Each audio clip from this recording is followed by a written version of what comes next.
할렐루야. 아멘. 오늘도 금요일 예배 나오신 여러분 모두 환영하고 축복합니다. 하나님의 크신 사랑 가운데 평안하게 거하시기를 진심으로 축원드립니다. 아멘. 자, 오늘 말씀은 로마서 2장 14절로 16절까지 말씀입니다. 제목은 내 복음, 내가 복음이라는 것으로 지어봤고요.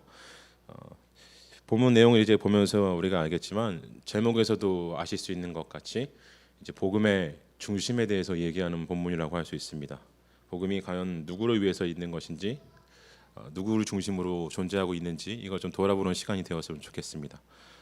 물론 모든 말씀이 중요하긴 한데요. 이 말씀은 좀 특히 더 중요하기도 합니다. 왜냐하면은 해석학적으로 굉장히 조금 복잡한 본문이에요. 이 본문을 통해서 바울이 오늘 우리가 읽은 것을 그냥 얼핏 보면은요, 율법이 없는 이방인들도 율법을 얻을 수 있다, 완성할 수 있다, 이런 의미로 받아들여지기 때문에 종교 다원주의 같은 조금 이런 냄새가 풍기는 것가 아닌가 이렇게 오해하는 본문일 수도 있습니다. 그런데 바울은 로마서나 그의 저서들을 쭉 살펴보면은요, 절대 다원주의적인 영지주의적이라 그러죠. 이 당시에는 영지주의라 그래서 사람의 육신 이성보다 영이 더 중요하다 이런 얘기를 했기 때문에 그런 영지주의라는 것이 있었습니다. 그래서 이 생애의 삶을 별로 중요하게 생각하지 않았어요. 이 죽음 이후에 있는 참된 진짜 삶이 더 중요하다 이런 얘기를 하는 그런 이단 종파가 유행하고 있었기 때문에 바울도 거기에 전도된 것이 아니냐 이런 얘기들이 조금 있는 문제가 있었습니다. 근데 거기에 좀 부합한다고 할 수 있는 본문이기 때문에 굉장히 좀 중요한 본문이죠. 말이 조금 어렵게 써 있는데 현대어 성경으로 읽으면 조금 더 도움이 되실 겁니다. 현대어 성경은 좀 쉽게 써 있으니까요. 근데 현대어 성경을 봐도 조금 아리까리하기는 해요. 이게 무슨 말인, 왜 이런 말을 할까 이렇게 생각이 될 수가 있는데, 바울이 무슨 말씀을 하시고자 했는지, 어떤 메시지를 우리에게 전하시고자 했는지 우리가 함께 오늘 말씀 보시도록 하겠습니다. 자, 우리가 이때까지 바울의 주장들을 보아왔는데요. 바울이 2장과 1장에서 계속해서 했던 이 주장들을 보게 되면은 이 유대교회에 있어서는 받아들이기 힘든 것들이 이제 시작이 됩니다. 그런 것들 하나씩 차분차분히 나오는데, 근데 오늘 본문도 동일하게 유대교뿐만이 아니라 현대 기독교에 있어서도 조금 이게 정말 무슨 말일까 싶을 정도의 약간 좀 이상하게 여겨질 만한 얘기들을 하고 있죠. 그래서 이 본문을 통해서 이제 바울이 비난받는 이 시점이 되기도 합니다. 조금 보수적인 신앙을 가진 분들은 바울이 영지주의자였다, 다원주의자였다 이렇게 얘기해가지고 바울 신학을 아예 깡그리 무시하는 분들도 실제로 있어요. 네. 제가 신학교 다닐 때 공부했을 때 신학 대학원 때였죠. 신학 대학원 때 한 여교수님 계셨는데요. 제가 성함은 말씀 안 드리겠습니다만은 그분은 바울 신학을 깡그리 무시하셨어요. 예. 바울 신학은 쓰레기까지라고도 말씀하실 정도로 굉장히 싫어했습니다. 네, 좀 그건 좀 너무 좀 과한 것 같아요. 그분은. 네, 바울이 여자에 대해서 이제 여자는 교회에서 잠잠해라 이 얘기했다고 남녀차별주의라 그러시면서 아예 싫어하셨는데 조금 그래요. 네. 그 얘기는 다음에 좀 기회가 있으면은 말씀드리도록 하고요. 그래서 어쨌든 바울은 굉장히 조금 논란이 많은 신학 관점이 많죠. 그리고 또 오늘 본문도 그렇게 논란이 일어날 만한 여지가 굉장히 많습니다. 근데 바울은 이 전체적인 저서를 보고요, 로마서 전체를 우리가 이제 토파보게 되면은 절대 그럴 사람이 아닙니다. 다원주의나 아니면 영지주의 같은 이단 사상에 빠져 있거나 아니면은 헬라주의 같은 것들하고 이 신학적인 그리스도 메시아론하고 헷갈릴 만한 그런 사람이 아니에요. 그렇게 멍청한 사람이 아닙니다. 물론 헬라 철학을 완전히 뭐 다 파악하고 있지는 않았겠죠. 달인은 아니었겠죠. 예, 이 세상에 달인이 누가 있겠습니까? 공부를 하면 할수록 이제 아는 것들이, 박사과정 하시는 분들 말씀하시는 게 박사과정 해봤자 아는 것은 하나밖에 없다 이런 말씀하시잖아요. 그만큼 공부가 어렵고 또 신학과 철학이라는 주제가 너무 방대하기 때문에 바울이라고 해가지고 모든 철학적 사조를 다 완전히 깨고 있지는 않았을 겁니다. 그러나 그럼에도 불구하고 굉장히 조금 박식하고 좀 베이스 기본 틀은 튼튼하게 갖춰져 있는 사람이었기 때문에 그것을 신학에 녹여서, 신앙에 녹여서 신학으로 발전시킬 수 있는 사람이긴 했습니다. 거기에 전도될 만한 사람은 아니었어요. 그렇게 어리석고 어떤 한 가지 사상에 휩쓸려 갈 만한 사람은 아니었습니다. 바로 그래서 근데 이 본문을 쓴 이유가 무엇인가? 그것을 이제 우리가 함께 보도록 하겠습니다. 일단 바울은 율법에 관해서 로마서에서 계속 굉장히 많이 얘기를 합니다. 이제 뒤에 이어지는 본문들에서도요, 계속해서 율법에 대해서 얘기를 할 겁니다. 율법이 어떤 것인지, 율법 아래에서 어떻게 살아야 되는지, 율법 아래에 있는 사람은 무엇인지 계속 이런 율법에 대해서 얘기를 해요. 그리고 그 율법이 죄로 이어집니다. 죄로 이어져서 사람이 왜 죄를 지었는지, 왜 죄인인지, 왜 악인인지 이 얘기를 설명을 하고 모두가 다 똑같이 죄인이고 악인이다. 그때 하나님이 등장하셔가지고 우리에게 그리스도의 의를 덮어주셔가지고 비로소 우리는 모든 죄를 씻게 되어서 성결하게 되었다. 이런 얘기까지 발전하게 나가죠. 그리고 이제 8장을 넘어가서 거기까지가 8장 내용인데 8장을 넘어가 이제 9장부터 이제 쭉 뒤로 넘어가기 시작을 하면은요. 후반부에는 실생활에서 이것을 어떻게 녹여야 될 것인지, 어떻게 사용해야 될 것인지에 대해서 설명을 하죠. 어쨌든 오늘 본문은 그 이전에 하나님의 의와 그리스도의 의와 우리를 성결하게 해주신 그 은혜를 설명하기 이전에 율법에 대해서 설명하는 부분들입니다. 근데 바울이요, 이 율법에 대해서 설명을 할 때 긍정적인 부분과 부정적인 부분을 나눠서 사용을 했어요. 근데 율법을 부정적인 의미로 사용을 할 때는 율법의 앞에 하나 붙이는 수식어가 있었는데 바로 행함입니다. 뒤에나 앞에나 붙이죠. 율법을 행하다라고 표현을 하면은요 부정적이었어요. 그리고 이것이 율법을 행하는 것이 무조건 부정적은 아니었기 때문에 대체로 바울이 율법을 부정적으로 표현할 때는 율법을 행하다 그러는데 이 율법을 단어를 단수를 쓰지 않고 복수를 썼습니다. 그러니까 율법들을 행할 때, 율법들을 행하는 것 이렇게 표현을 하면은요 부정적인 의미가 되고요. 단수로서 율법을 행해라 이렇게 얘기를 하면은 긍정적인 의미가 됩니다. 왜 이런 표현을 했냐면은요. 사람이 율법을 받았을 때는 하나님께서 율법을 인간에게 주셨을 때는 그것은 부정한 것이 아니었습니다. 의로운 것이었어요. 정의로운 것이었습니다. 그 안에 공의가 살아 있었어요.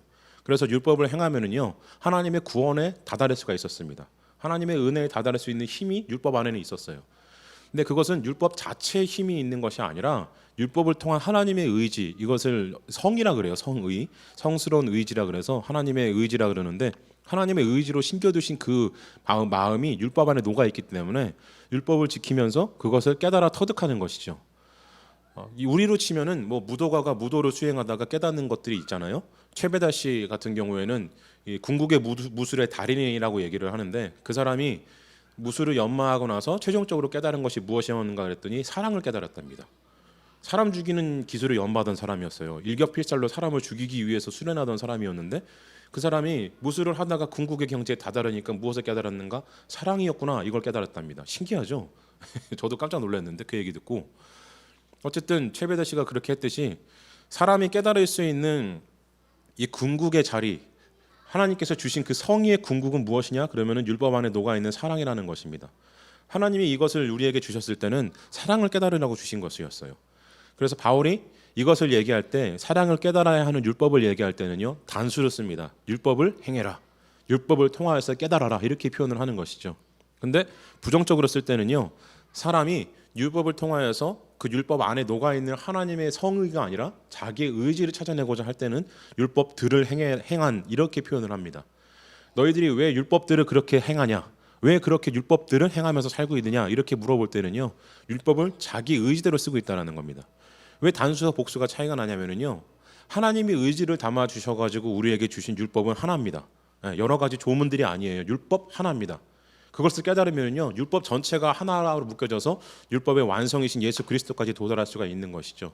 근데 이것을 못 깨달으면요 율법이라는 것이 무엇이냐면은 율법 조문 자체가 되어 버립니다. 율법에 있는 모든 율법들이 내가 지켜야 되는 구원의 방법이구나 이렇게 깨닫게 되는 거예요. 그래서 부정적으로 쓸 때는 율법들이라고 쓰고 긍정적인 표현할 때는 율법이라고 단수를 사용했다는 것이죠. 자, 그런데 오늘 14절에 있는 이 율법이요 바로 이 율법의 자체를 의미하는 단수를 의미합니다. 이전까지의 율법은 조금 부정적으로 표현이 되고 나중에 나올 때도 뒷부분에서도 율법에 대해서는 좀 부정적인 표현이 굉장히 많아요. 근데 오늘 이 14절에서는요 단수로 사용이 됩니다. 그래서 이 긍정적 율법이 사람의 율법이 없어도 자기가 자기에게 율법이 된다 이 얘기를 하고 있는 것이죠. 긍정적인 의미로 쓰인 거예요. 그런데 14절 말씀을 보시면은요 율법 없는 이방인이 본성으로 율법의 일을 행할 때에는 이 사람은 율법이 없어도 자기가 자기에게 율법이 되나니라고 말씀을 하고 있습니다. 자, 부정적이 아니라 긍정적인 율법의 용어로 사용을 하셨는데 근데 그 내용을 보면은요 사람이 자기에게 스스로 율법이 된답니다. 이게 무슨 말이냐 이렇게 생각이 되실 수가 있어요. 그렇다면은 이 율법이 없는 이방인이 예수 그리스도라는 그 궁극의 율법의 완성이 없는 이방인들이 자기 스스로 율법을 쫓아가서 생활을 하게 되면 그것을 깨달아 가지고 구원에 도달할 수 있는 것인가? 구원을 완성할 수 있다라는 말인가? 심지어는 이방인들은요, 하나님께서 주신 율법이 없어요. 그죠? 근데 율법의 완성을 이룬답니다. 이게 무슨 말이냐면요, 우리가 성경을 뭐라고 부르냐면요, 성경을 특별계시라고 하죠. 성경을 특별계시라고 부릅니다. 그리고 성경 외에 드러나는 하나님의 모든 섭리들을 일반계시라고 하죠. 그래서 우리가 살아가면서 볼 수 있는 모든 자연의 법칙을 보면서 하나님을 깨달을 수도 있어요. 예, 실제로 그런 경우가 있다고도 합니다. 제가 오래전에 간증을 하고서 한번 이렇게 들었는데, 죄송하게도 제가 그분을 까먹었어요. 어느 나라 선교사님이신지 까먹었는데, 아프리카 지역에서 그런 일이 실제로 한번 있었답니다. 선교사가 들어가기 전에 어떤 한 불악의 청년이 자연의 위대함을 보고 어느 날 문득 하나님이라는 존재를 깨달았대요. 그분이 어떤 분인지도 모르고 그분이 어떻게 생겼는지도 모르는데 그냥 이 세상을 창조하신 분이 있구나, 이걸 깨달았대요. 자연의 위대함을 보고. 그러다가 선교사님이 들어가셔서 선교를 시작하시니까 그 말씀을 접하고 나서, 복음을 접하고 나서 이 청년이 내가 그때 깨달았던 하나님이 이분이시구나라는 이런 일이 있었다고 합니다. 예. 그래서 그분이 뒤에 어떻게 되셨는지는 제가 말씀을 듣지는 못했는데, 아무튼 그런 일이 실제로 일어나고 있다 그래요. 그래서 일반 계시라는 것이 우리가 보았을 때는 현대가 너무 복잡화되고 문명화되어서 우리가 보았을 때는 이 자연에 흘러가는 것들이 자연스럽지가 않아 보입니다. 그냥 인간의 문명처럼 보여요. 거기에 어떤 기적이라든지 하나님의 의지가 담겨져 있을 것 같지 않습니다. 마이크에 음성이 들어가서 스피커에 큰 소리 난다는 거 보고 야, 이게 하나님의 은혜다, 이런 사람 없잖아요. 그죠? 조명이 스포트라이트가 비치는 걸 보고 야, 하나님이 빛을 주셨구나, 이런 사람 없습니다. 깨닫기가 힘들어요. 그래서 우리가 생활하는 데 있어서 일반 계시의 세상에 살고 있는데도 불구하고 우리는 하나님을 잘 찾기가 쉽지가 않습니다. 근데 아직 문명이 이렇게 발달하지 않은 곳에서는 그 일이 일어난다는 것이죠. 이것은 문명의 차이가 하나님의 은혜의 차이를 말한다, 이런 의미가 아니라 하나님의 이 일반 계시로 통한 하나님의 은혜, 구원의 은혜는 아직도 넘쳐나고 있어요. 근데 다만 인간이 그 눈을 스스로 가려서 못 찾고 있을 뿐입니다. 어찌됐든 이 일반 계시라는 것은 성경 외에 일어나는 모든 하나님을 발견할 수 있는 일들을 다 일반 계시라 그래요. 자연 법칙을 통해서도 깨달을 수가 있고요, 살아가면서 사람을 대하면서 깨달을 수도 있고, 누군가의 희생을 보고 깨달을 수도 있습니다. 정녕 종교를 아무것도 믿지도 않는 사람이 어느 날 선교사님이 순교하시는 모습을 보고 나서 감동받아가지고 예수 그리스도를 믿겠다고 영접하는 일들, 이런 것들이 특별 계시는 아니잖아요. 성경 말씀을 보고 변화된 게 아닙니다. 이런 것, 모든 것들은 다 일반 계시라고 할 수 있어요. 바울이 오늘 여기서 하시고자 하는 말씀이 바로 이런 일반 계시에 대한 이해를 보여주고 있습니다. 바울의 이 독특한 신학적 관점 중에 하나이기도 한데요, 일반 계시를 통해서 우리가 어디까지 하나님을 알 수 있느냐, 이 얘기를 하고 있는 것이죠. 그래서 율법 없는 이방인이라는 뜻은요, 바로 이 일반 계시로 살아가는 사람들을 모두 다 지칭하는 의미라고 할 수 있습니다. 근데 그 사람이 본성으로 율법의 일을 행할 때에는 이렇게 얘기를 하고 있죠. 이 사람은 율법이 없어도 자기가 자기에게 율법이 되나니라고 14절에서 말씀을 하고 있습니다. 이 얘기는요, 인간이 율법을 받지 않은 자들이라도 하나님께서 자연을 통해서 일반 계시를 허락을 하셨고, 그 일반 계시라는 것은 또한 이 인간 마음속에도 담겨져 있다는 겁니다. 그게 무엇이냐면 바로 양심과 같은 것들이에요. 이것은 사람이 천부적으로 얻은 것이고 어떻게 교육을 통해서 얻는다거나 민족이나 다른 곳에서 다르게 나타나는 게 아니라는 겁니다. 물론 이 양심의 차이는 있을 수가 있어요. 양심의 차이는 있을 수가 있습니다. 아마존에 사는 이 식인종 같은 부족들이 있잖아요. 그 사람들은 사람을 잡아먹는 것에 대해서 양심의 가치를 느끼지 않아요. 그런데 그들도 동일하게 부족이 죽으면 슬퍼합니다. 친구가 죽으면 슬퍼해요. 예. 희한하죠? 다른 사람 잡아먹는 거는 죄책감을 느끼지 않는데, 예. 그런 정도의 차이는 있을 수가 있는데 누구나 다 마음속에는 양심이라는 게 있다라는 겁니다. 천부적으로 주어진 것들이 있다라는 거예요. 그렇다는 얘기는 천부적으로 양심이 있다면은 천부적으로 하나님을 알 수 있는 능력도 인간에게 심어져 있다라는 겁니다. 이거 전에도 제가 한번 말씀드렸는데, 이것을 철학에서는, 종교 철학에서는 신인식이라 그래요. 신을 인식할 수 있는 능력이라 그럽니다. 근데 이 신인식은 천부적으로 주어진 것이에요. 이 천부적으로 주어진 신인식이 하나님을 인식할 수 있게 만들고, 하나님을 인식하지 못하더라도 하나님이 주신 그 천부적인 양심을 통하여서 스스로가 율법을 깨달을 수 있다는 겁니다. 그래서 슬퍼하고 기뻐하고 조심하려고 하고 배려도 하고 이렇게 하는 것이죠. 자, 그래서 15절에 보시면은 이런 이들은 그 양심이 증거가 되어 그 생각들이 서로 혹은 고발하며 혹은 변명하며 그 마음에 새긴 율법의 행위를 나타내니라, 이렇게 말씀하고 있습니다. 자, 이 말씀이 그거 말씀이에요. 네. 인간에게는 천부적으로 주어진 것이 있기 때문에 율법이 없어도 사람은 스스로 판단할 수 있고 양심을 통하여서 뭐가 옳고 그른지를 알 수 있다라는 것입니다. 그래서 이 마음의 옳고 그름이 율법을 이룰 수 있다라는 거예요. 그 착하게 살면은요 율법의 완성을 이룬다는 겁니다.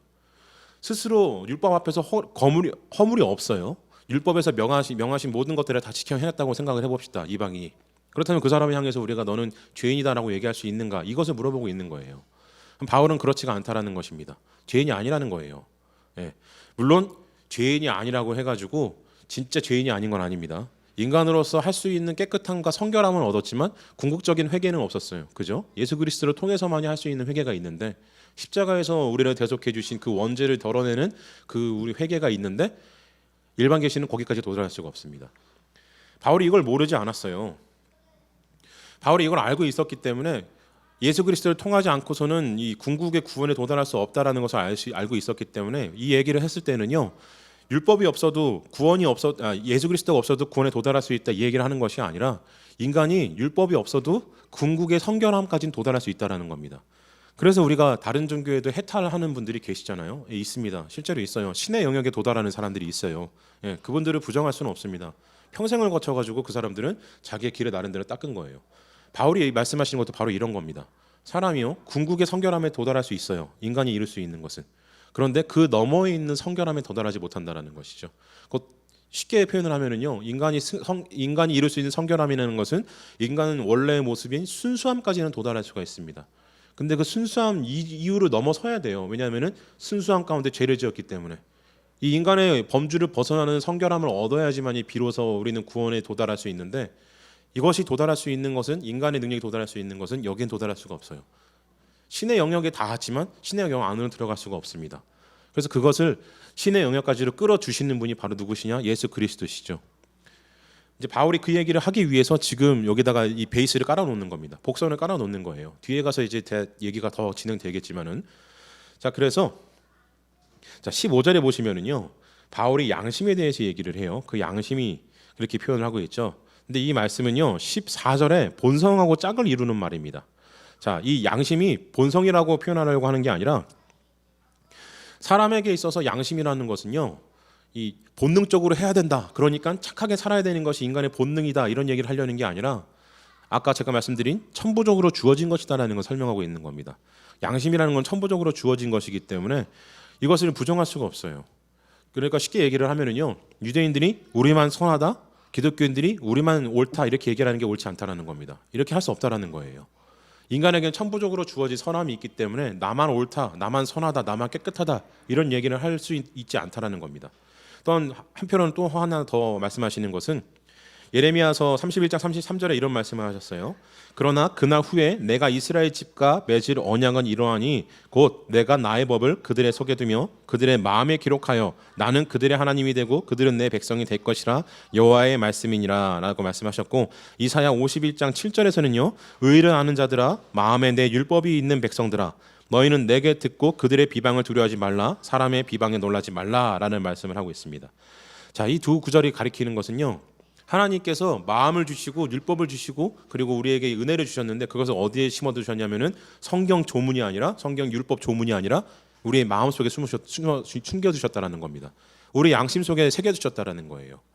그렇기 때문에 우리는 기본적으로 착할 수가 있습니다. 기본적으로 하나님을 발견할 수도 있어요. 앞에서 말씀드린 그 신인식을 통하여서 신을 인식할 수가 있습니다.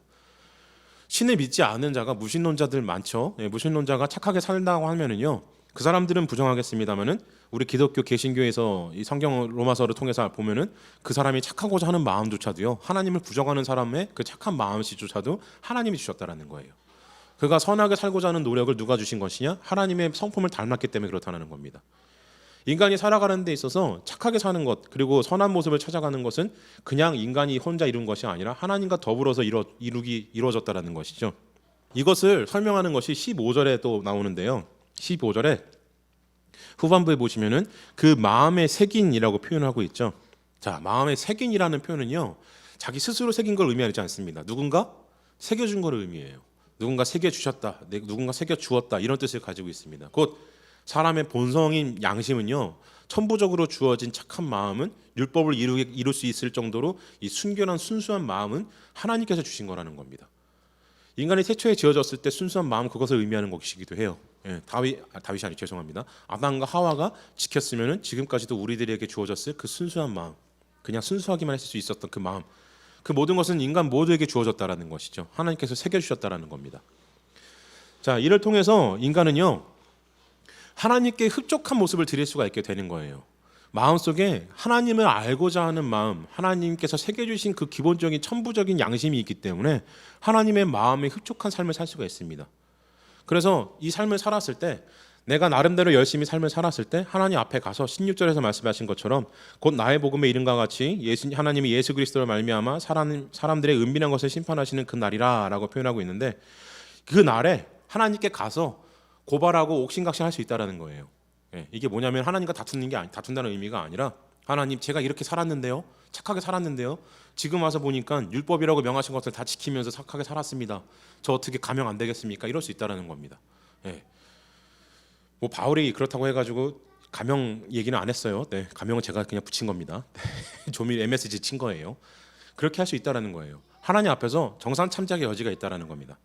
그리고 이제 뒤에 이어지는 말씀을 보게 되면은요, 오늘 우리가 보진 않았습니다만은 17절 이후에 보게 되면은요, 하나님을 모르고 율법을 모르는 사람들도 하나님 앞에서 그렇게 마음의 착한 본성을 통하여서 하나님께 말씀드릴 수 있는, 한 번쯤은 변명해 볼 수 있는 것들이 있는데, 그렇게 착하게 살아가는 사람들이 있는데, 하물며 율법을 받은 너희들은 그렇게 살 자격이 있냐? 그런 말할 자격이 있냐? 이렇게 말을 하고 있는 겁니다. 그래서 율법을 지키는 것에서 부정적인 표현을 다시 끄집어내죠. 여기 긍정적인 표현을 했음에도 불구하고. 이건 뒤에 가서 이제 우리가 함께 볼 얘기지만요. 자, 그래서 바울이 여기서 말씀하시고자 했던 것은요, 인간이 하나님 없어도, 예수 그리스도 없어도 율법을 완성시켜서 구원을 받을 수 있다, 이런 얘기를 하는 게 아니라 오히려 반대입니다. 인간이 이룰 수 있는 것의 한계에 대해서까지 얘기를 하는 거예요. 사람이 본성적으로 하나님을 닮으려고 하는 본성이 있고, 하나님께서 새겨주신 그 하나님을 닮은 성품이 있기 때문에 성품을 닮으려고 하는 건 당연하다는 겁니다. 그 마음을 따라가서 일반 계시를 받았기 때문에 믿지 아니하는 사람들도 하나님의 창조 세계에 살잖아요. 그럼 일반 계시 안에 있는 겁니다. 하나님의 계시 안에 사는 거예요. 그 사람들이 자연의 법칙을 깨닫고 자연의 흐름을 깨닫고 인간관계와 동물, 동식물들을 통해서 하나님의 창조주를 깨닫는 것은 부자연스러운 일이 아니에요. 당연한 자연스러운 일입니다. 그리고 나름대로의 방법을 모색해서 자기가 천부적으로 부어진 그 착한 마음과 양심에 끝까지 도달하려고 하는 것은 굉장히 좋은 일이라는 거예요. 그렇게 할 수 있다는 겁니다. 실제로 그렇게 도달하는 사람들도 있고요. 그러나 그렇게 도달하는 그곳에는요, 궁극적으로 앞으로 말씀드렸던 회개가 없습니다. 순결함을 찾을 수 있어요. 순수함을 회복할 수 있습니다. 인간 본연의 모습을 회복할 수 있어요. 사람이 처음에 가졌던 마음, 아담을 지으셨을 때 주셨던 그 순수함을 인간이 깨달을 수 있어요. 근데 아무리 깨닫는다고 할지라도요, 아무리 해탈을 한다고 할지라도 내 육신과 내 영혼을 맑게 만들 수 있다고 할지라도 거기서 끝입니다. 더 이상 나아갈 수가 없어요. 하나님께로부터 내려오는 구원의 은혜를 받기 위해서는 예수 그리스도를 통해서 성부 하나님께로 나아가야 됩니다. 그것을 위해서 성령님이 우리와 함께 해주시는 것이죠. 그래서 우리는 예수 그리스도의 이름을 주라고 고백을 하고 거기에 대한 분명한 회개가 있어야 돼요. 원죄에 대한 돌이킴이 있어야 되는 것이죠. 물론 원죄가 어느 정도 어디까지를 원죄라고 해야 되냐, 이런 얘기 논의들이 있을 수도 있습니다. 혹은 원죄는 없다라고 말을 하는 신학자들도 있어요. 뭐 하나 다 틀렸다고는 할 수는 없습니다. 이 원죄라는, 우리가 원죄라고 생각했던 이 아담과 하와의 죄는 솔직히 아담과 하와의 죄라고 얘기해도 무리는 없어요. 아담과 하와에서 끝난 죄다라고 얘기해도 무리는 없습니다. 그 이후에 사는 인간들은 그 죄 때문에, 아담과 하와의 죄 때문에 죄된 감옥과 같이 변해버린 창조 세계에서 살고 있는 죄인이기 때문에 그 죄를 짊어진다고 해도 표현해도 무리는 없습니다. 그러나 어쨌든 우리 이 개신교 신앙 고백에서는 원죄를 고백하고 있기 때문에 거기에 따라야죠. 무조건 이 제도에 따르지 않는 게 아니라 그렇게 얘기하는 데는 그만한 이유가 있기 때문이죠. 우리가 분명히 죄인이라는 것을 인식해야 된다는 것입니다. 원죄라는 것은 무조건 죄인이라고 그냥 정죄하는 게 아니에요. 오해하지 마시고요. 자, 그래서 아무리 우리가 이 마음속에 있는 근본 성실함과 성결함과 착함으로 인하여서, 선함으로 인하여서 하나님의 일반 계시를 통하여서 하나님을 깨닫는다고 할지라도요, 회개가 없으면 아무런 의미가 없습니다. 바울이 이 말씀을 통해서 우리에게 깨닫게 원했던 것은, 사람이 율법 없이 율법에 이르니까 성경 없이 성경에 이를 수 있다, 성경 없이 구원에 이를 수 있다, 이런 얘기를 하려고 했던 것이 아닙니다.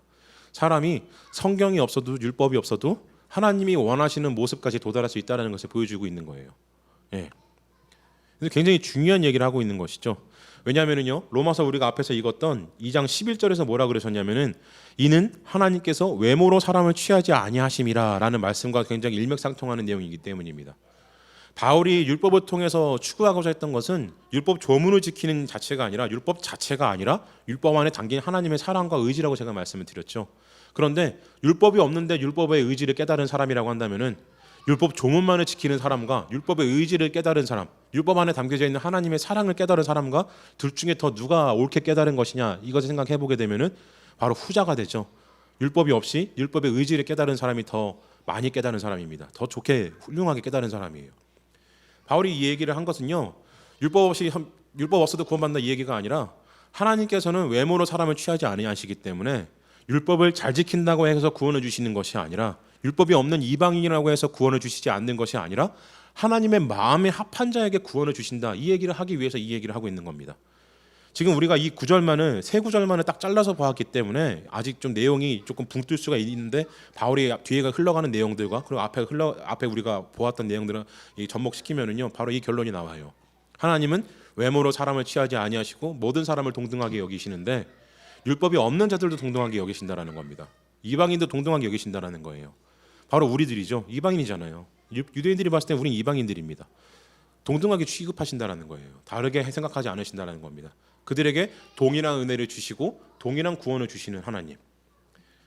그 하나님의 은혜가 누구를 통해서 우리에게 도달을 했습니까? 바로 성령님 예수 그리스도를 통해서 우리에게 도달을 했다라는 것이죠. 이 얘기를 하고 싶어 하시는 거예요.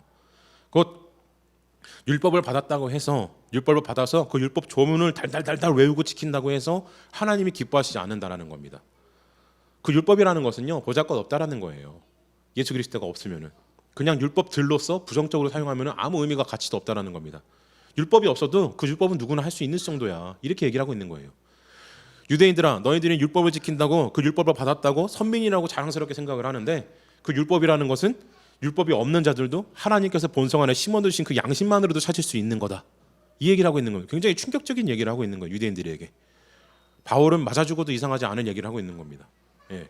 지금에 와서야 우리들에게는 당연한 얘기지만 이 당시에는 충격적인 얘기였어요. 이단적인 발언이었습니다. 유대인들에게는 큰 말도 안 되는 말을 하고 있는 것이죠. 근데 굉장히 값지고 은혜로운 말씀이에요. 왜냐하면은 이 말씀을 통해서 우리들이 비로소 희망을 가질 수 있게 되는 겁니다. 이 말씀이 없으면은요, 어쩌면 우리는 율법을 지켜야 되는가 말아야 되는가 해서 고민할 수가 있어요. 왜냐하면은 율법을 받지 않은 이방인들이니까, 율법이 주어지지 않은 이방인들이니까 우리에게 구원이 합당한가, 이런 고민부터 시작을 해야 됩니다. 근데 바울이 이걸 깨트려 버리는 거예요. 우리가 전에도 보았던 앞부분에서 보았던 하나님의 말씀은 모든 사람에게 동등하게 펼쳐져서 심지어는 하인들에게까지도 동등하다고 말씀을 하시잖아요, 바울이. 거기서부터 시작되는 외모로 사람을 취하지 아니하시는 하나님의 은혜가 바로 율법을 통하여서까지도 율법을 통하여서도 차별하지 않으신다라는 겁니다. 율법을 준 유대인들에게만 은혜를 주시고 구원을 주시는 것이 아니라 율법을 주지 아니한 이 이방인들에게도 구원을 주신다는 말씀을 오늘 여기서 하고 있는 거예요. 자, 그래서 바울이 여기서 또한 말씀하시는 것도 한 가지 더 무엇이냐면요, 사람이 율법을 완성하기는 해요. 그런데 아까 제가 앞에서 말씀드린 궁극적인 회개가 없다고 말씀드렸죠. 이것이 무엇이냐면요, 간단하게 표현을 하면은 선이라고 할 수 있습니다. 선. 나중에 로마서 8장 28절에서 나오는 하나님의 합력하여서 이루시는 그 선. 성경에서 선이라는 것은요, 이 바울의 용어에서 독특한 것들이 조금 몇 개 나오는데, 물론 이 바울 서적에만 나오는 건 아닙니다. 근데 하나님의 의와 그리고 하나님의 선에 대해서 얘기를 가끔씩 해요. 근데 의는 굉장히 중요한 걸 알고 있어요. 그런데 우리가 선에 대해서는 잘 얘기를 안 합니다. 로마서를 할 때 이신칭의가 가장 중요한 이 의미이기 때문에 의롭지 못하는 우리들을 성자 하나님이신 예수님께서 우리를 의롭게 해주신다, 그 뜻으로 이신칭의에 대해서는 굉장히 많이 얘기를 합니다. 근데 선을 이루신다에 대해서는 얘기를 하진 않아요. 성경의 꽃이라고 하는 로마서에서 가장 중요한 핵심 말씀은 로마서 8장 28절이죠. 하나님께서 모든 것을 합력하여서 선을 이루게 하신다는 그 말씀. 근데 그 선이 과연 무엇이냐는 겁니다. 우리가 이때까지 인식하기로는 선은 좋은 것, 옳은 것, 정의롭고 공의로운 것 아닌가? 착하고 올바른 것 아닌가? 여기서 오늘 바울이 말씀하셨던 마음속에 담겨져 있는 하나님의 성의로 심겨진 그 선한 의지가 바로 선 아닌가라고 생각할 수가 있습니다. 그런데 이 선이라는 것은요, 성경에서 대대로 쓰여질 때 하나님 자체를 의미합니다. 왜냐하면요, 제가 말씀드린 모든 의미가 다 선에 담겨져 있어요. 근데 그 선을 온전히 행할 수 있는, 그 모든 것을 온전히 다 행하실 수 있는 분이 단 한 분밖에 없습니다. 누구? 하나님밖에 계시지 않아요. 그래서 성경에서 선을 행하다라고 얘기를 했을 때는요, 하나님 자체를 드러내다 혹은 하나님의 명령을 고스란히 그대로 따르다라는 의미를 담고 있는 겁니다. 하나님께서 선을 이루어주신다는 것은요, 하나님의 의지를 완전히 이루신다라는 의미를 담고 있어요. 그래서 바울이 여기서 이 하나님의 궁극적인 구원이라고 제가 말씀드린 그것이 왜 선이 되냐면요, 인간이 할 수 없기 때문이에요. 인간이 할 수 없기 때문에 하나님께서 주시는 궁극적인 회개는 하나님이 주시는 의지로만 할 수 있기 때문에 선이 되는 겁니다. 그 우리가 예수님을 믿고 나서, 우리가 계신 그리스도인이 되고 나서 나는 이제 그리스도의 종입니다라고 고백한 이후에 하나님 앞에 정말로 눈물 흘리면서 회개하는 그런 역사가 일어나는데, 그때 그 역사가 누가 이루시는 거냐면요, 하나님께서 이루신다라는 겁니다. 내 마음이 충동질 돼가지고 그냥 감격해가지고 감동해가지고 눈물을 흘리고 그러는 게 아니라는 거예요. 선이라는 것을 표현을 할 때는요, 성경에서 대대로 하나님의 오르신 의지와 하나님 자체를 표현할 때 이 선이라는 단어를 사용을 합니다. 로마서 3장 12절에서요, 다 치우쳐 함께 무익하게 되고 선을 행하는 자는 없나니 하나도 없도다. 시편 14편 1절에서는 어리석은 자는 그의 마음에 이르기를 하나님이 없다 하는도다. 그들은 부패하고 그 행실이 가증하니 선을 행하는 자가 없도다. 여호와께서 하늘에서 인생은 구급하 살피사 지각이 있어 하나님을 찾는 자가 있는가 보려 하신즉 다 치우쳐 함께 더러운 자가 되고 선을 행하는 자가 없으니 하나도 없도다라고 말씀을 하고 있습니다. 자, 인류 역사를 잘 살펴보시면은요, 인간이 아무리 악하다 그래도 그 와중 안에는 선을 행하는 사람이 있어요. 예. 세상에 음란하고 퇴폐했다고 하지만 그 와중에는 착한 일을 하는 사람들이 분명히 있습니다. 그런데 성경에서는 그 시대를 향해서 뭐라 그러시냐면은 선을 행하는 자가 없으니 하나도 없도다, 이렇게 얘기를 하고 계시는 거예요. 아무리 이스라엘 민족이 나쁜 놈들이라고 할지라도, 유대인들이 아무리 하나님 앞에서 악행을 한다고 할지라도 그 앞에서 착하게 사는 사람 하나가 없었을까요? 있었을 거예요. 그런데 하나님 뭐라 그러십니까? 선을 행하는 자가 하나도 없대요. 왜 이렇습니까? 하나님의 의지를 나타내는 자가 하나도 없다라는 거예요. 하나님을 나타내심을 드러내는 자가 하나도 없다라는 겁니다. 바울이 오늘 여기서 우리에게 하시고자 하시는 말씀은요, 인간이 율법을 이룰 수 있는데 그 율법을 아무리 이뤄도 하나님께서 기뻐하시겠느냐, 이걸 물어보고 있는 거예요. 사람 안에 숨겨져 있는 본성이 우리를 구원으로 인도해 주냐? 하나님께서 이루시는 완성으로 이루어주냐? 선을 이루게 이루어주냐? 이걸 물어보고 있는 겁니다. 그렇지 않다라는 겁니다. 이제 뒤에 가서 함께 봤으면 좋겠는데 내용이 너무 길어져서 제가 세 절만 잘라서 너무 아쉽긴 한데요.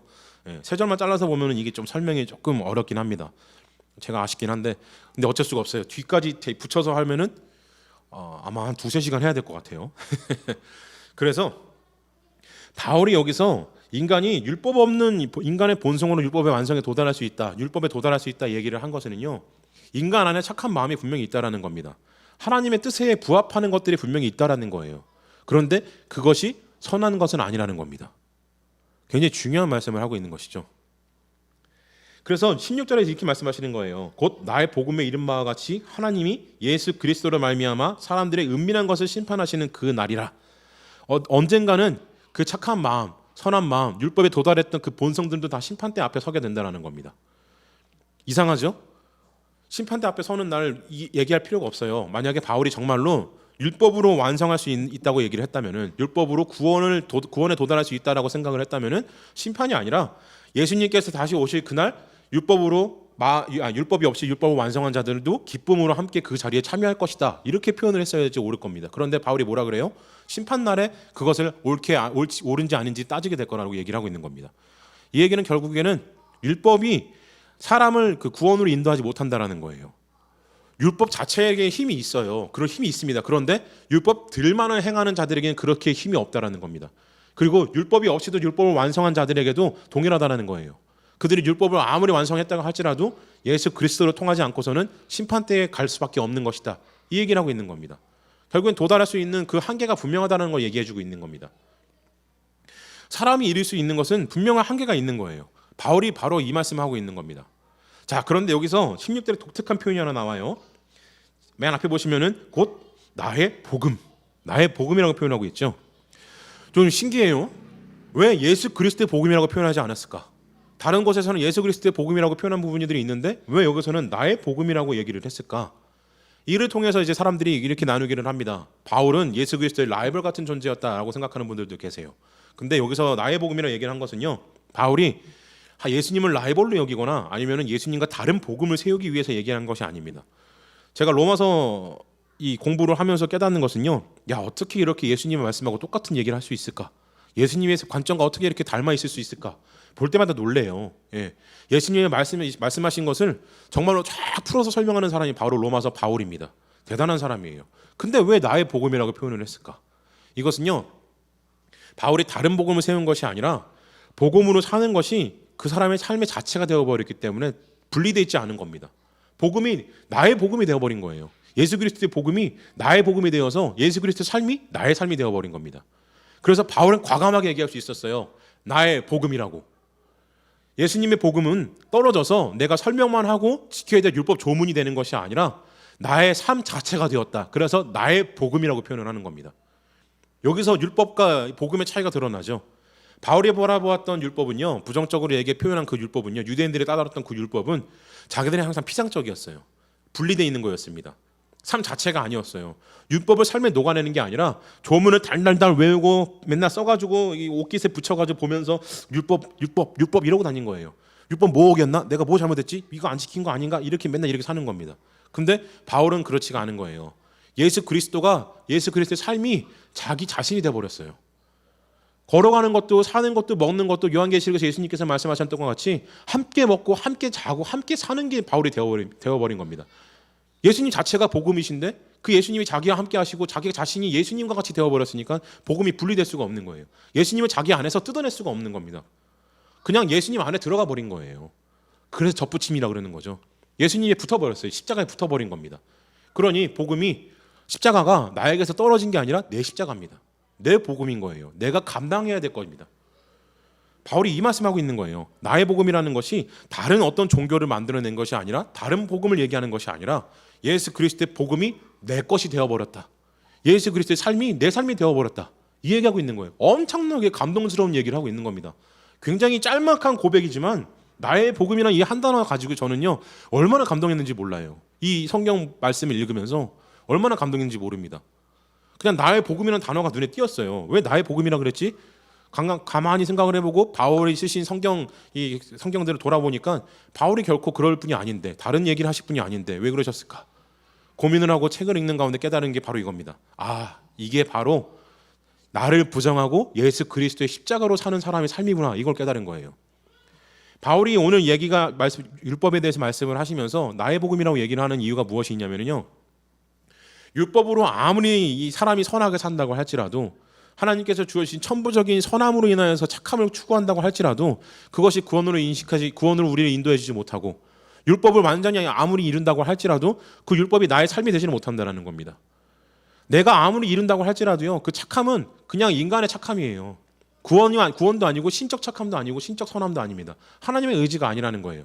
그런데 그 모든 율법 조문들과 인간에게 주어진 본성 모두를 다 그냥 집어치우고 오직 예수 그리스도 한 분만을 따랐을 때, 성령의 충만하신만을 바랐을 때, 내가 그분의 십자가에 같이 매달렸을 때 바로 나의 복음이 일어나기 시작을 한다는 겁니다. 바울이 오늘 이 말씀하고 있는 거예요. 인간이 아무리 노력을 해도 나의 복음을 이룰 수 없다는 겁니다.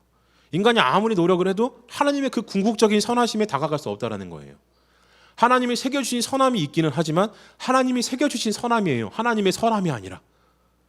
쉽게 말씀을 드리면은 하나님이 선 자체이신데 거기서 하나를 떼어가지고 인간에게 주신 겁니다. 그냥 부품 하나예요. 부속 하나입니다. 그냥 부분이에요. 인간은. 부분을 이뤘다고 해서 완전을 이뤘다고 착각한다는 것이죠. 그런데 그 부분을 이루는 것에 만족하는 것이 아니라 하나님의 십자가에 같이 달렸을 때, 예수 그리스도의 복음이 나의 삶이 되었을 때 내 선함은 완전한 선이 된다는 겁니다. 하나님으로 인하여서. 바울이 오늘 이 말씀을 하고 있는 것이죠. 예수님께서 마태복음 7장 21절에서 이렇게 말씀하셨어요. 나더러 주여 주여 하는 자마다 다 천국에 들어갈 것이 아니요 다만 하늘에 계신 내 아버지의 뜻대로 행하는 자라야 들어가리라.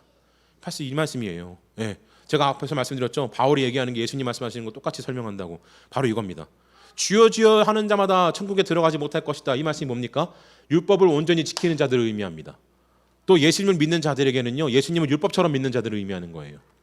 예수 그리스도를 믿는다고 그리스도교 안에 범주 안에 들어왔고 예수님을 주로 고백했는데 그 본성에 따라 착한 마음대로 사는데 하나님을 온전히 믿지 아니하는 자들, 온전히 받아들이지 아니하는 자들, 성화되지 아니하는 자들이 바로 주여 주여 하는 자들입니다. 바울이 오늘 말씀하시는 거 똑같은 거예요. 사람이요 착하게 살 수 있고 선하게 살 수 있고 남들에게 존경받을 만큼 정말로 그렇게 성실하게 사는 모습을 보일 수 있다는 겁니다. 하나님께서 그것을 기뻐하신대요. 근데 그것이 정말로 궁극적인 선이냐? 아니라는 겁니다. 나의 복음이 될 수 없다라는 거예요. 제가 앞에서 말씀드렸죠. 오늘 설교 제목이 내 복음, 내가 복음. 자, 바울이 말씀하신 것이요, 바로 내 복음입니다. 복음이 너의 복음도 아니고 예수 그리스도의 복음도 아니고 내 복음이 되는 거예요. 예수 그리스도의 삶이 아니라 당신의 삶이 아니라 나의 삶이 되는 겁니다. 예수님의 십자가가 내 십자가가 되는 거예요. 이게 내 복음이에요. 나의 복음. 내 안에 있는 내가 살아가야 될 복음. 그래서 내 복음이라고 표현할 수가 있는 거예요. 나의 복음이라고. 근데 내가 복음이라는 것은요, 복음이 내 안에 들어와서 내가 복음이 되는 게 아니라 내 스스로가 복음이 되는 겁니다. 스스로 율법을 이루는 거예요. 이게 바로 내가 복음입니다. 예수 그리스도의 복음? 아니야. 내가 복음이야. 바울의 복음? 아니야. 내가 복음이라고 이 얘기하고 있는 거예요. 얼마나 교만스럽습니까? 근데 우리는 이 교만을 자연스럽게 해요. 착하게 사는 것이, 선하게 사는 것이, 율법을 지키는 것이, 사회 상식을 따라가지고 규율을 잘 지키는 것이 인간이 마땅히 지켜야 할 도리라고 생각을 하죠. 그리고 교회에서 배웠던 여러 가지 교리들을 통해서 그렇게 살아가는 것이 마땅하다라고 생각해서 그것을 따라갑니다. 그런데 하나님이 보실 때, 예수 그리스도께서 심판대에서 보실 때 그것은 주여 주여 하는 자라는 겁니다. 예수님의 복음이 내 복음이 되지 않은 사람이, 예수님의 십자가가 내 십자가가 되지 않은 사람에게 향해서 예수님이 어떤 은혜를 주시겠어요? 그 사람은 그냥 자기의 옳음만을 위해서, 자기의 의만을 위해서 살아온 것이죠. 바울이 오늘 이 세 구절을 통해서 우리에게 하시는 말씀 여러 가지가 있어요. 그런데 나의 복음, 이 하나가 가장 제일 중요한 말씀입니다. 나의 복음. 다른 의지가 담겨져 있는 것이 아니라 오직 복음이 나의 것이다. 이로 인해서 모든 의미가 다 포함이 돼버려요. 내가 아무리 노력한다고 할지라도 복음만도 못하다라는 겁니다. 내가 아무리 궁극의 선을 이룬다고 할지라도 복음을 따라갈 수 없다라는 거예요. 그럼 무엇을 해야 될까요? 우리는 복음을 이루어야죠. 복음의 완성을 우리는 찾아야 됩니다. 완전하게 하시는 하나님께로 나아가야 돼요. 예수님께서 말씀하셨던 것과 같이 아버지의 뜻대로 행하려고 해야 됩니다. 교리를 통해서, 성경 말씀을 통해서, 그리고 율법을 통해서 그것을 무엇을 지켜야 될지 찾아내는 것이 아니라 그 안에 무엇이 담겨져 있는지를 발견해야 됩니다. 하나님이 이 말씀을 왜 주셨을까? 예수님께서 왜 십자가에서 죽으셨을까? 바울은 왜 그렇게 열심히 성경책을 썼을까? 고민을 하셔야 돼요. 그냥 아무 고민하지 아니하고 그냥 목사님이 말씀하니까 그대로 따라야지. 아무 생각 없이 그냥 진영 따라가지고 저 사람들이, 우리 교회 사람들 다 이렇게 하니까 나도 그렇게 해야지. 아무 의미가 없다라는 겁니다. 교회 헌금하는 거 중요하죠. 예, 교회가 유지되려면 헌금하는 것도 중요합니다. 그런데 내 안에 복음이 없다고 한다면요, 헌금도 아무 의미가 없어요. 별무 소용이에요. 예. 아무리 헌신한다고 할지라도 하나님 그것을 기뻐하지 않으신다는 겁니다. 우리가 구원받을 수 있는 유일한 수단은요, 나의 복음밖에 없어요. 다른 데 있지 않습니다. 율법을 아무리 지킨다고 해서 구원이 일어나지 않아요. 선이 완성되지 않습니다. 그러나 복음에는 선을 이루시는 힘이 있어요. 예수 그리스도의 십자가의 부활의 그 힘이 우리를 인도하시기 때문에, 바울이 오늘 우리들에게 주시고자 하시는 말씀은요, 복음이 얼마나 큰 힘을 가지고 있는지를 보여주고 있는 겁니다. 우리는 사람은 무궁한 가능성을 가지고 있다고 얘기를 해요. 이룰 수 있는 것들이 많다고 얘기를 합니다. 그런데 그 이룰 수 있는 것 너머에 무엇이 있냐? 바로 복음이 있다는 겁니다. 물론 인간의 가능성은 무궁한 게 맞아요. 여러분의 가능성과 한계는 끝이 없습니다. 그런데 우리가 그렇게 생각하는 것뿐이에요. 끝이 분명히 있죠. 한계가 분명히 있습니다. 근데 그 한계 너머로 계신 분이 누구십니까? 바로 예수님이시라는 거예요. 그 예수님을 따랐을 때, 복음을 나의 복음으로 만들어냈을 때 그 한계가 사라지는 겁니다. 끝이 사라져버리는 거예요. 사랑하는 성도 여러분, 고통 가운데 계십니까? 하나님을 아무리 찾아도 하나님이 응답해 주지 않으시는 것 같으세요? 그래도 더 찾으셔야 됩니다. 의지의 끈을 놓치지 마시고 하나님 그 부르심을 포기하지 마시고 끝까지 붙으셨으면 좋겠습니다. 왜 고통을 주시는지, 왜 그렇게 안 낫게 하시는지, 왜 이 아픈 가운데 벗어나게 아니하시는지는 우리가 알 수가 없어요. 예, 모릅니다. 그런데 하나님께서 그 고통을 모르지 않으신다는 거예요. 그 아픔과 슬픔을 모르지 않으신다는 겁니다. 인간의 율법 너머에 있는, 인간의 본성 너머에 있는 그 한계를 우리에게 주시고 싶어 하신다는 거예요. 그래서 우리를 통하여서 복음을 완성시키길 원하신다는 겁니다. 복음을 완성하신 분 예수 그리스도께서 오셔가지고 우리에게 주셨잖아요. 우리는 믿고 따르면 돼요. 그러니 포기하지 마시고 끝까지 하나님 붙잡으셨으면 좋겠습니다. 그래 하셔서 하나님의 크신 은혜 가운데 낫게 하시고 피하게 하시고 회복하게 하시는 그 은혜들 온전히 다 누리셨으면 좋겠습니다. 진심으로 그렇게 행복한 삶들 사시기를, 하나님의 어루만지시는 삶 사시기를 축원드립니다. 아멘.